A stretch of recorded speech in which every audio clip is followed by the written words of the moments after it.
Viihdytä sä kansaa. Joo.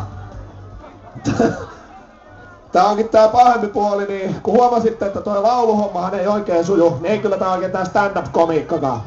Joten DJ pelasta mut äkkiä tästä hädästä, ettei tarvitse. No tää oli kyllä hyvä. Nyt musiikki alkaa enteilemään. Mä oon muuten ootko ottanut navetan tukijalasta, eiku mikä kivijalka?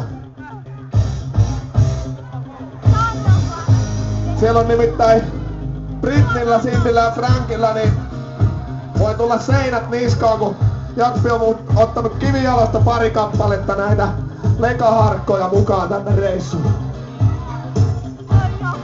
No niin! Olisiko sitten aika?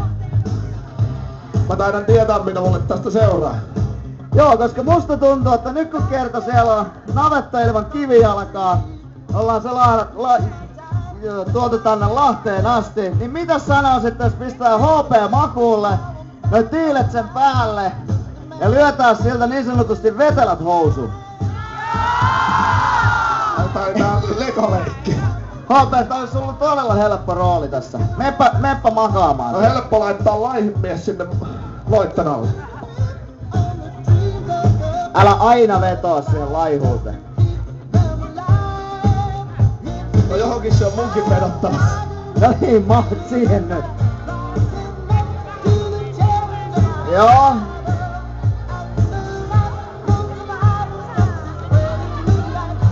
Riittääkö yksi? Ei munkaan mielestä. No niin. Kannattaa vähän varoa siinä edes, kato, jos leka lähtee kädestä, niin.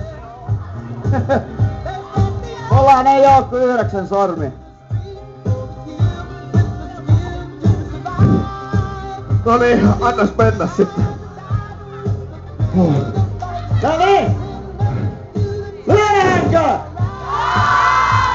Sitten lähdetään laskemaan 5 alaspäin. 5!